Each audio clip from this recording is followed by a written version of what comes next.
सफाई तो सी वार्ड के दूसरी तरफ नाली का पानी घर तक। कहा जाता है ना कि एक सिक्के के दो पहलू होते हैं। अब जनता की नजर और राजनीति की लड़ाई एक दूसरे को दिखा रहा आईना।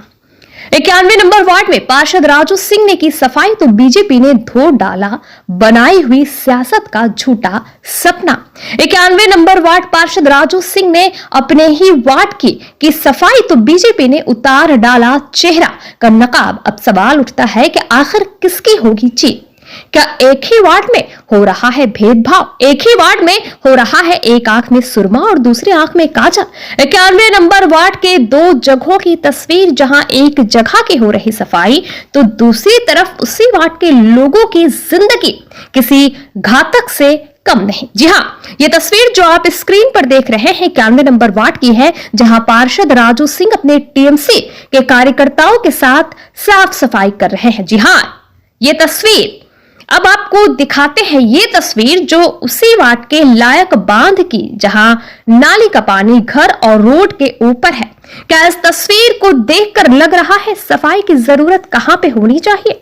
यह आवाज उठाया है विरोधी दल के नेता मंडल 1 के अध्यक्ष शमशेर सिंह ने। बढ़ते हैं खबरों की ओर नजर रखते हैं आज की ये सियासत सफाई अभियान। टीएमसी की सफाई में बीजेपी ने धो डाला सारा राजनीति सियासत का पर्दा। साथ ही हम जानेंगे कि पार्षद राजू सिंह ने क्या कहा इस सफाई को लेकर और बीजेपी नेता शमशेर सिंह ने क्या कहा। बने रहे जानने के लिए हमारे साथ। देखिए, बदलाव का बात है तो आदमी का सोच में बदलाव आना चाहिए। तो बात होता है कि आदमी जिस समाज में जिस परिवेश में रहता है वो साफ सुथरा परिवेश में रहना चाहता है। हम लोग इंसान हैं, जानवर भी साफ सुथरा में रहने खोजता है। तो इंसानियत होने के नाते और भारतवर्ष का नागरिक होने के नाते हमारा फर्ज है कि हमें साफ सुथरा वातावरण खुद रहना चाहिए और दूसरों को भी रहने का लायक करना चाहिए। तो ये मेरा फर्ज बनता है। और अभी देख रहे हैं लगातार सफाई कर्मी का जो स्ट्राइक चल रहा है, तो उन लोग का जो मुद्दा दावी दावा जो लेके कर रहे हैं, तो उन लोग जब तक उनका समाधान नहीं होता है तब तक हम लोग का फर्ज है। और इस वार्ड के जनप्रतिनिधि होने के नाते मेरा ये कर्तव्य बनता है कि जिस तरह हम अपने घर को साफ सुथरा रखते हैं वो मेरे इलाके को भी साफ सुथरा रखने का मेरा फर्ज है, इसको करना चाहिए। दो दृश्य हमारे सामने देखने को मिला है, दोनों ही 91 नंबर वार्ड से। एक आपके समाचार के माध्यम से मैं काउंसिलर राजू सिंह को 91 नंबर वार्ड के रोड के दाहिने बगल के हिस्से में देख रहा हूँ। दूसरा जो मेरे पास वीडियो है वो 91 नंबर वार्ड के बाएं बगल का जो हिस्सा है उस हिस्से का है। तो काउंसिलर आप 91 नंबर वार्ड के हो और वहाँ के रोड के दाहिने तरफ से बाएं तरफ का आप भेदभाव करोगे, ये अच्छी बात नहीं है। एक आंख में सुरमा लगाते हो और एक आंख में काजल लगाते हो, ऐसा नहीं चलेगा। ऐसा भेदभाव नहीं होना चाहिए। समान रूप से सभी गंदगी की सफाई होनी चाहिए। आप जो है कि आपके यहाँ स्वीपर जो है कि हड़ताल पर हैं, सफाई कर्मी हड़ताल पर हैं, तो आप चुनिंदा इलाका जिसको आप अपने इलाका के तौर पर मानते हो वहाँ आप सफाई करते हो, और जहाँ गरीब लोग रहते हैं वहाँ पर आप सफाई नहीं करते हो। जहाँ साधारण गंदगी है वहाँ आप सफाई कर रहे हो, और जहाँ नाले का पानी घर में घुस रहा है वहाँ आप सफाई नहीं कर रहे हो। ये दोहरे मानदंड से आपको बचना चाहिए। और मैं ये कहना चाहता हूँ कि हमारे पार्टी की सक्रिय कार्यकर्ता शोभा यादव जी, वो कोई जनप्रतिनिधि नहीं है, वो भारतीय जनता पार्टी की एक निष्ठ कार्यकर्ता हैं। उन्होंने अपने पाड़ा में उद्योग ले करके जो नाली का पानी जो है कि नाली से ऊपर चढ़ करके घरों में घुस रहा था, यहाँ तक कि उनके घर में भी घुसा और उनके घर के अगल बगल पड़ोस में जितने भी घर हैं घरों में नाली का पानी चला गया था। उन्होंने अपने उद्योग लेते हुए नाली के गंदगी को साफ करने का काम किया, जिससे कि जो गंदगी है वो ठीक ढंग से जो है कि निकल जाए। और ऐसा प्रयास हमारी शोभा यादव जी ने किया। देखिए, आज हम लोग बांग्ला प्राइमरी स्कूल जो हल्दी फैक्ट्री रोड के निकट है, तो उस वहाँ से लेके हम लोग अपना जो रहमत नगर का इलाका पड़ता है और मोड़ है, वहाँ तक हम लोग आज साफ़ सुथरा का काम चल रहा है। आगे भी हम लोग करेंगे। हम लोग प्रत्येक दिन 2-3 घंटा जिसका जो समय होगा उस हिसाब से हम लोग काम करेंगे। और आरबी कार्यकर्ता लोग हैं जो लोग दूसरे इलाका में हैं, उनको भी निर्देश दिया गया है कि आप लोग अपने घर के सामने हो सके थोड़ा बढ़ चढ़ कर थोड़ा आगे पीछे करके जो आपका इलाका पड़ता है उससे थोड़ा आगे बढ़ कर ही साफ़ सुथरा रखें। और हम लोग ये नित्य दिन जब तक स्ट्राइक नहीं खत्म होता है हम लोग प्रत्येक दिन करेंगे। विपक्ष देखिए, विपक्ष का कहना है, आप कोविड का समय भी देखे हैं, हमारे माननीय मुख्यमंत्री रोड पर उतर कर जिस टाइम सब अपने घरों में से नहीं निकलते थे, एक दूसरे से नहीं मिलते थे, उस टाइम भी रोड पे उनको नजर आए हैं।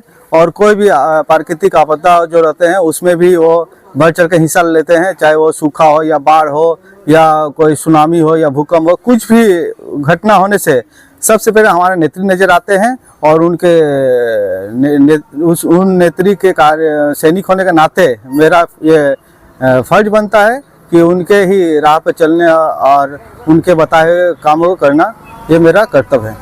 देखिए, अब वोट का ये तो मुझे पता नहीं है कि ये मुद्दा उठाए या नहीं उठाए।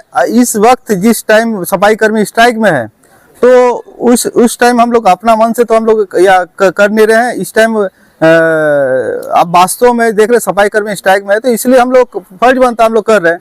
अगर ये वोट का मुद्दा बोलता है तो वोट का मुद्दा है तो सफाई कर्मियों से पूछिए कि आप वोट का समय में क्यों स्ट्राइक किए हैं, वो तो उन लोग से सवाल करना चाहिए ना। हम लोग तो इंतजार भी किए हैं, लगभग 1 सप्ताह होने चला हम लोग इंतजार किए। अगर उस बीच वो लोग कर लेते तो ठीक था, नहीं किए तो अब गंदगी मतलब थोड़ा ज़्यादा ही हो गया है। तो हम लोग नहीं चाह रहे कि यार, अभी देख रहे माध्यमिक परीक्षा भी चल रहा है, परिवेश में बहुत सारा देखते हैं कि बीमारी भी होता है कुछ गंदगी की वजह से। और मैं नहीं चाहता हूँ कि कोई एक ऐसा बच्चा या छात्र इसका शिकार हो। तो विशेष करके इस परीक्षा के टाइम में हमारा कर्तव्य बनता है कि उन लोग का भविष्य, जैसे एक किसी की बीमारी की वजह से उनका भविष्य नष्ट ना हो या किसी कारण से उनका एक परीक्षा वंचित ना हो, तो ये हमारा फर्ज बनता है। इसलिए मैं रास्ते में उतरा हूँ और मेरा ये ड्यूटी है, मेरा फर्ज है, ये मैं कर रहा हूँ। पार्षदों को क्या कहना चाहेंगे? देखिए, उन लोगों से भी मेरा रिक्वेस्ट है, आप लोग भी बढ़ चढ़ के हिस्सा लीजिए, आप लोग भी निकलिए रास्ता में, आप लोग अपनी टीम लेके करिए, अच्छे है, अच्छा काम है।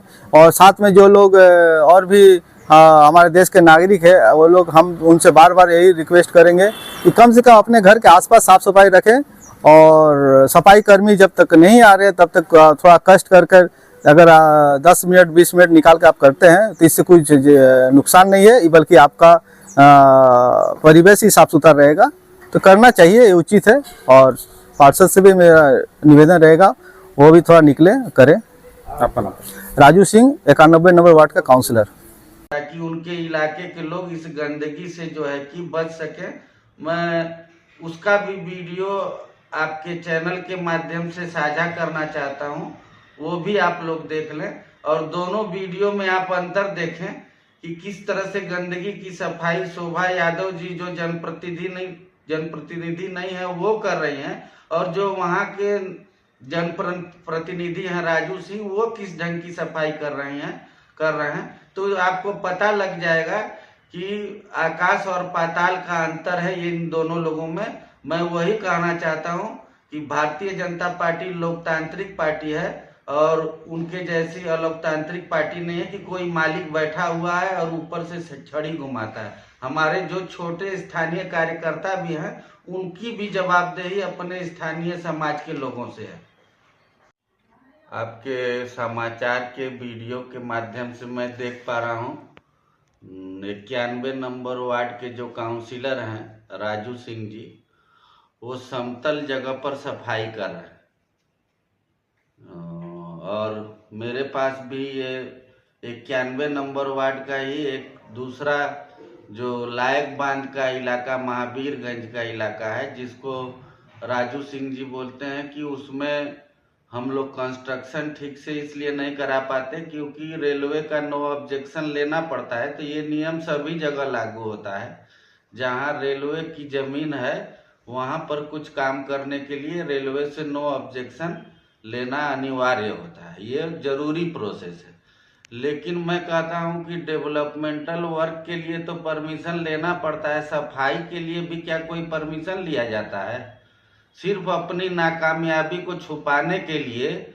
और जिस तरह से ये लोग चुनाव जीते हैं, सारा रानीगंज और पश्चिम बंगाल जानता है, ये लोग लूट के दम पर जो है कि चोरी करके जो है कि चुनाव ये लोग जीते हैं। चलो कोई बात नहीं, उसमें भी रियायत दे दिया गया आप लोगों को। तो जिस जनता का आप लोग ठेका लिए हैं, आपको ये जिम्मेवारी है कि ड्रेन, रोड, रास्ता, इसकी मरम्मत, साफ सफाई कायदे से होने चाहिए। उसमें भी लूट के बाद भी आप लोग देने में विफल हैं। आप लोगों को अपने पद से पद त्याग कर देना चाहिए और बड़ी बड़ी बातें बोलना आप लोगों को शोभा नहीं देता है। आपके मेयर कहते हैं कि मैं सफाई कर्मियों से बात नहीं करना चाहता हूं, उनकी किसी मांग को नहीं मानूंगा।